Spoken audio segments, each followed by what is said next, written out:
What's up, guys? This is Sensei. Today's video, we're going to be covering the world record 1909 trophy PAM by Firedkr.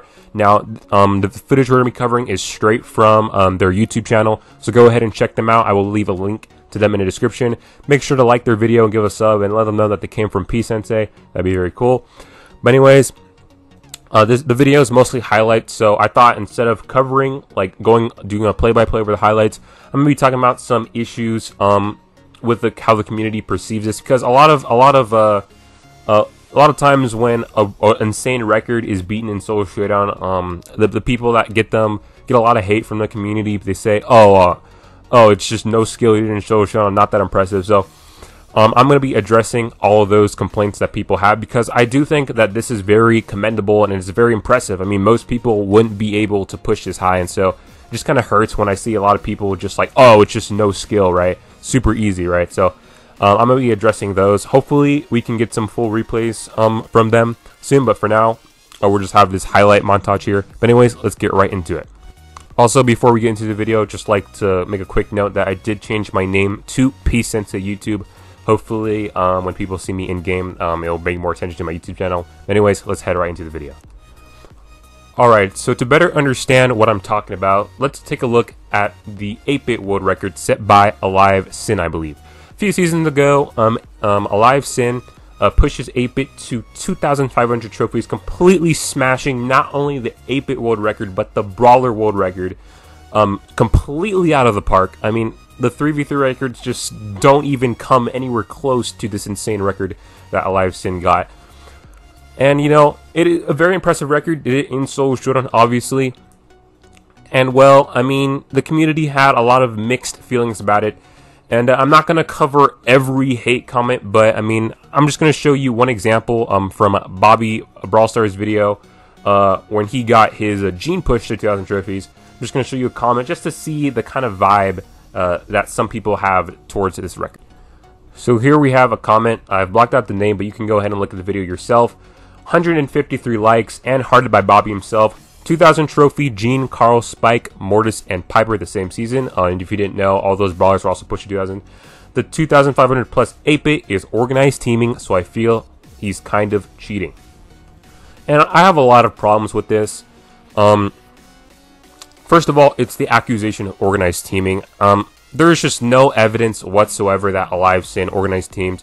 I mean, he's a Japanese player. This guy, the guy that made the comment, obviously is in Japanese. I would willing to bet money that he hasn't even talked to him, right? And you're just gonna say that he organized team. There's no evidence whatsoever. You could check his battle log when he was doing the push. I checked it myself. All right, the players that he was playing was different every time. And, you know, there's just no evidence. I mean, he obviously teamed, but he didn't organize team. And there's a big difference between organized to team, where you grab your friends, right? You press play at the same time, you hop into the game, and you work together. There's a big difference in that and teaming with random people you don't know who are also trying to win, right? There's a big difference. And to just falsely accuse someone of doing that, which could get them banned, by the way, because it's against terms of service, that can get them banned. To just falsely accuse someone like that, I think is not very nice thing to do, frankly. So that's one thing I have a problem with. But another thing I have a problem with, it's like, oh, these 2,000 trophy brawlers, they're pushing 3v3, so they're way better than a 2,500 trophy brawler. I mean, look, if you're talking about skill, right, no one's going to debate. Obviously, pushing a brawler to rank 35 in solos is going to be easier than pushing a rank 35 in 3v3.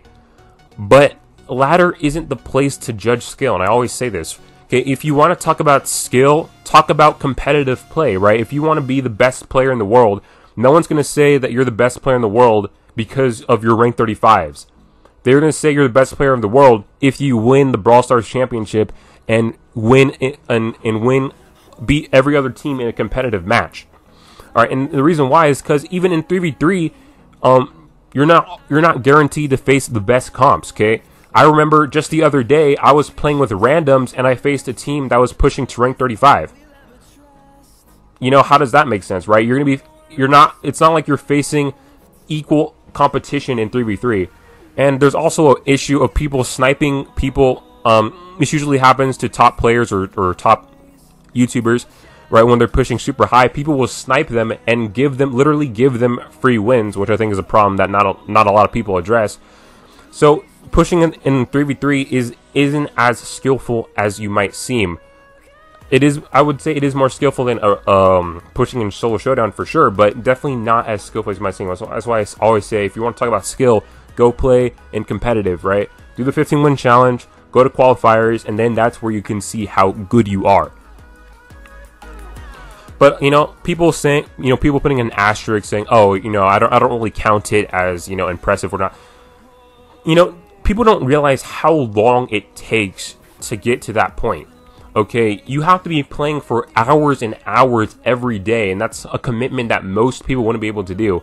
I bet, you know, I'm willing to bet that most of the people that criticize him don't even have a rank 35 in Solo Showdown. They probably don't even have a rank 30 in Solo Showdown. Okay, yes, there's teaming, and yes, there's camping, right? Those are the two things, skillless strategies that people do in Solo Showdown. But there's more to it than that. Okay, you have to have good aim, you have to have good sense, you have to be able to act within the moment, because things don't always go to plan. There's always backstabbing, right? And there's always people that don't team, okay? And you have to know how to deal with that. There's more than just spinning and having everyone else carry you to victory. You got to play your part, especially if you're trying to go for a rank 35. Especially, you have to have more than just being the ability to spin, okay? There's more to it than that. Alright, so, I mean, that's pretty much all I have to say. I mean, at the end of the day, it's a game, okay?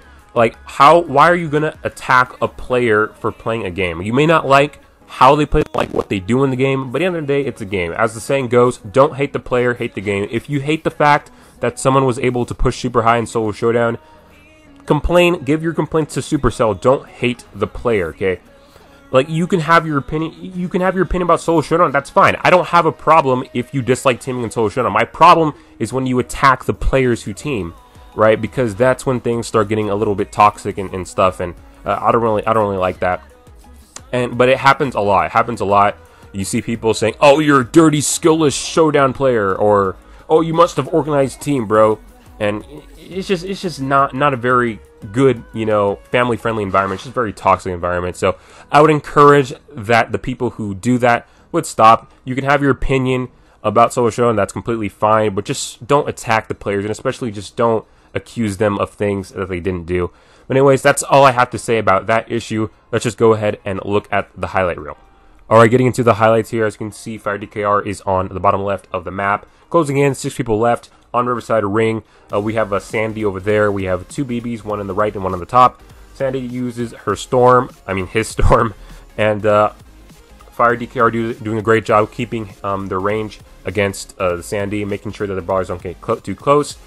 Propping on that healing turret because the Sandy did get him low. And this Sandy just trying to fight, but Pam just has an endless barrage of shots. This BB not doing a very good job, just rushing into this Pam who can easily take the BB out, so it's free power cubes. Firedkr will take that all day. Now the Sandy is sad, gets taken out by the BBO. Again, we move into the next one on Treasure Hunt. Dealing with this Gale and this 8-bit who are both teaming against Firedkr. Again, like I said, you got to worry about backstabbing, right? And so both of them, but Firedkr doing a great job taking out the 8-bit there.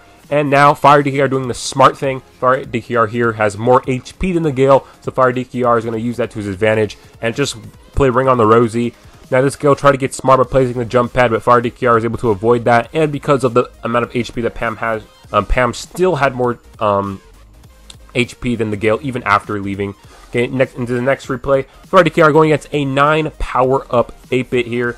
8-bit just completely whiffing his shots, and again, there's skill involved, right? If that 8-bit was good, Firedkr would probably have lost, but because the 8-bit just was completely bad at hitting their shots, Firedkr is able to completely overpower this 9 power up 8-bit. Moving on to the next one, we have this boss on us. We're in a very bad situation. Firedkr going into the poison, barely surviving there, and you know, waiting to heal up, being wary of that M's, right?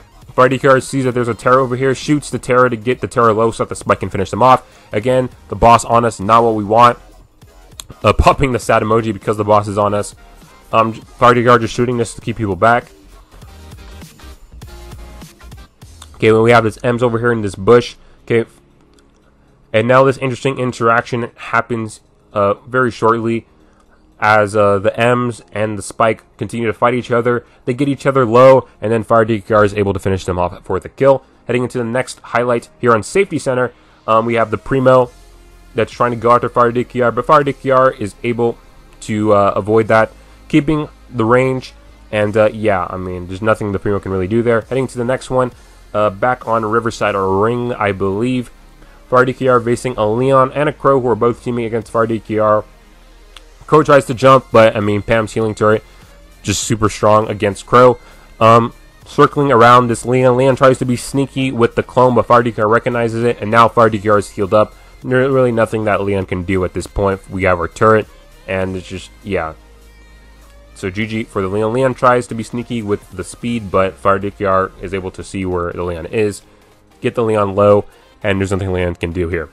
Heading into the next map, I believe this is Shadow Spirits. I could be wrong, but as you can see, you know, the 8-bit and the B both targeting Firedkr here, and the Surge, all three of them targeting Firedkr, but Firedkr are able to use that turret, stay alive, and they try to backstab each other, get each other low, and thanks to that turret, Firedkr is able to stay alive, killing this 8-bit here over in 2000 Lakes here.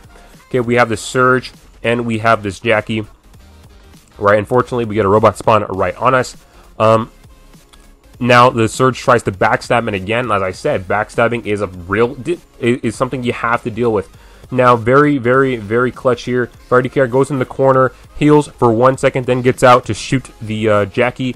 About to die, but then Firedkr pops the turret to stay alive, and the Jackie is just blocked in by the robot and the poison, able to kill the Jackie there.